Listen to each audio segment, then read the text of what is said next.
Here in Nigeria, the Central Bank of Nigeria has announced its decision to increase its intervention in boosting local manufacturing and import substitution by another 1 trillion naira across all critical sectors of the economy. This is in addition to 100 billion naira in loans in 2020 to support health authorities to ensure laboratories, researchers, and innovators work with global scientists to patent or produce vaccines and test kits in Nigeria to prepare for any major crisis ahead. On this story, Judith Osemeke from Afrinvest joins me in the studio to discuss that, plus more, because we also have to talk about this Treasury bill auction that took place yesterday and where rates are right now, and maybe if we have some time, the budget. But the federal government, they're basically adding some more funds to the intervention. Let me know your thoughts. You think this is going to protect us, buffers with regards to impact from coronavirus? Okay, so first off, this is arguably a proactive step by the government to, react to the COVID-19 outbreak. So what we've seen in terms of the breakdown, 1.1 trillion would be going to the healthcare sector to basically provide for test kits. I know that there's a shortage. That there's a shortage, a global shortage of test kits, yes, as well as testing, as well as vaccination, vaccination projects. Right. So what they're going to do is basically put in some of to put in some effort into the healthcare sector. However, I feel if you take into consideration the peculiarity of Nigeria, currently they're on and off strikes in the healthcare sector by doctors. Yes, I'm glad you're mentioning this. They haven't really addressed that. Mm-hmm. So the remaining 100 billion would be going to the manufacturing sector as well. So that the COVID-19 outbreak has led to global supply chain disruptions in global supply chains across the globe. So we have to. So what the government is basically trying to mitigate is a situation where there's a full-blown outbreak, or the outbreak gets as bad as it is in other countries, and we're unable to have imports and we're unable to have as much imports to meet domestic demand, basically.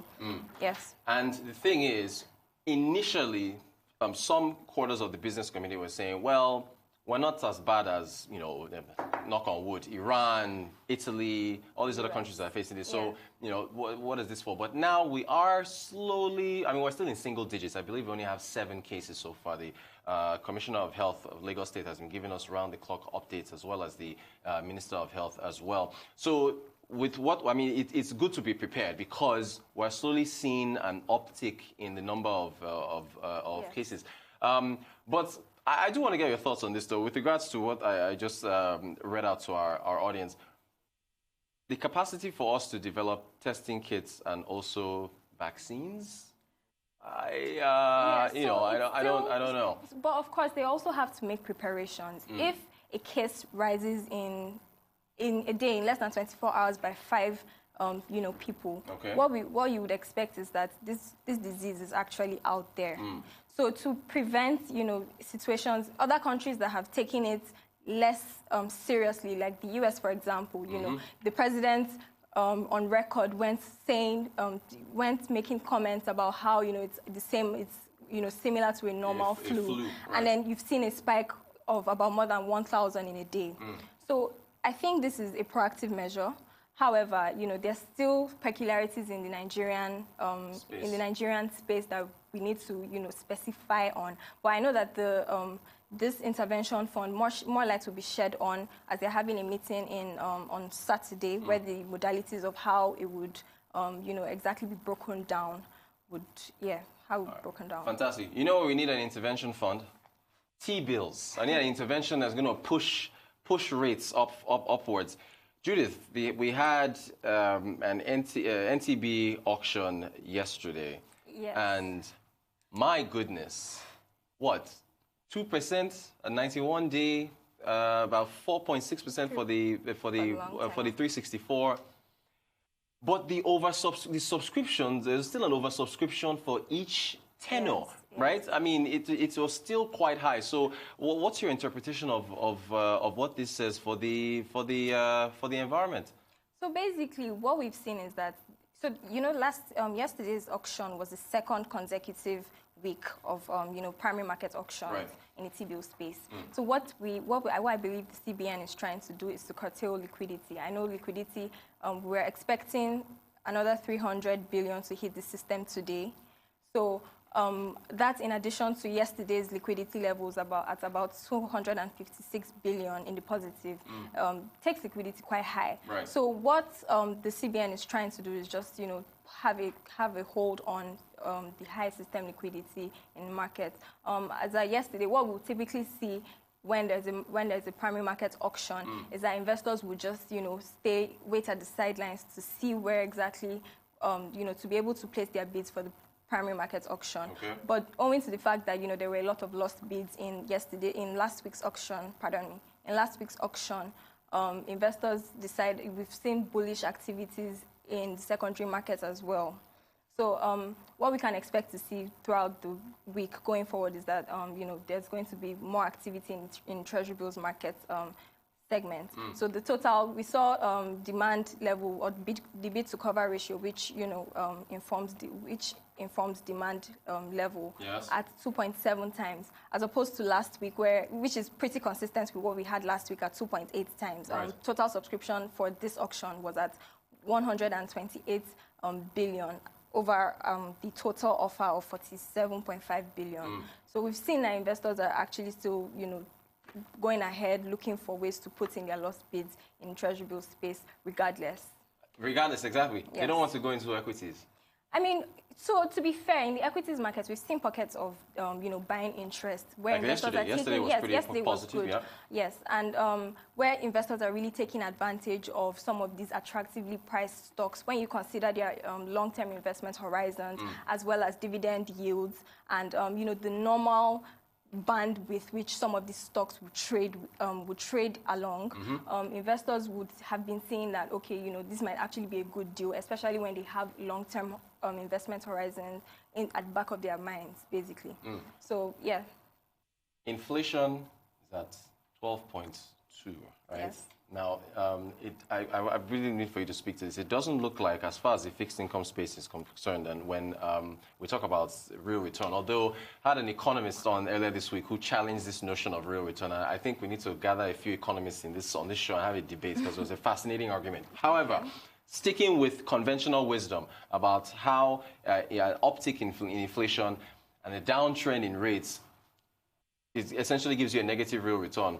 Investors still don't seem to be They don't seem to be bothered about this. No, I think when you look at the fact that investors still want, that safer haven as opposed to other markets, it still goes along with the investment horizon and the risk factor of the investor. Right. If you take into consideration the fact that you might not be willing to risk as much, you would still want to play safe and play in the Treasury bills market. Whereas where you have investors that have a larger risk appetite, and they see, dividend yields are still quite attractive, they would put in their funds into the, equity space. But what we usually advise is that whenever an investor would want to play in the equity space, it's best to, stagger your entry. So, like, what do you call it? Naira cost averaging, where you buy in little bits and okay, so yes, so investors also do that when, the rates, when the prices have dropped, just to reduce their average cost at the end of the day, yeah. Okay, so, but going forward with where liquidity levels are right now and the appetite that we've continued to see in the T-bill space, it doesn't seem like there's going to be any change. And I have to ask you this. Are we going to see negative rates, at least maybe on the 91-day, because it's at 2% now, and it continues to drop and drop and drop? I can't foresee negative rates. Can't see it in your crystal ball, right? I don't have a crystal ball, but I can't foresee negative rates at the short tenor. We might see some tightening, but I don't necessarily foresee it being, negative. Okay, and so Nigeria's investment space right now, it's just basically the story is safety. Yes, that seems to be it. That seems for some investors. Yeah, because others don't like that. Others want higher rates. Do you think? Okay, we know that we've talked about inflation figures that came out. We know the border closure was behind that. Yes. Food inflation continues to drive that up. I think on the government's end, I think it seems like, and I don't want to get your take on this, it seems like their end, government just seems to be concerned about controlling liquidity levels so that there is no chase for foreign exchange with too much liquidity in the system.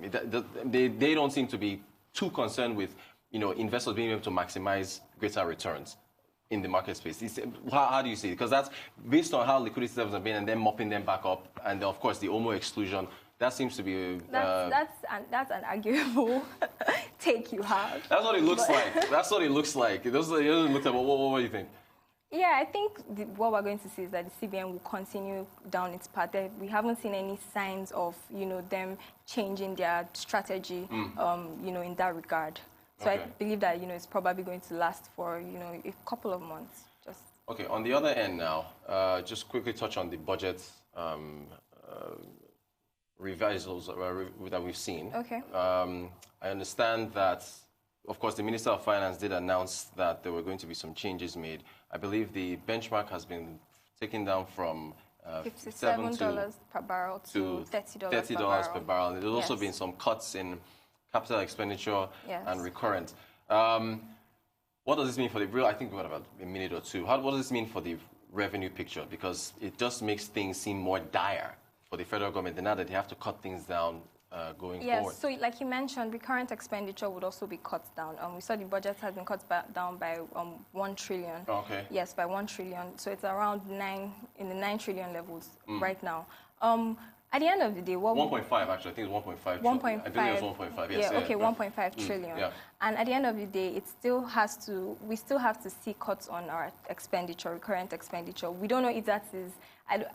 It's arguable if that is the current cut is going to be able to improve revenue, but it's still it might not be as effective. It's like 20-25% at the end of the day, and then we still need to see some input into the infrastructure to drive real growth in the economy. Yes. Tough times ahead. Judith Osemeke of Afrinvest, thank you so much for joining us on the Global Business Report.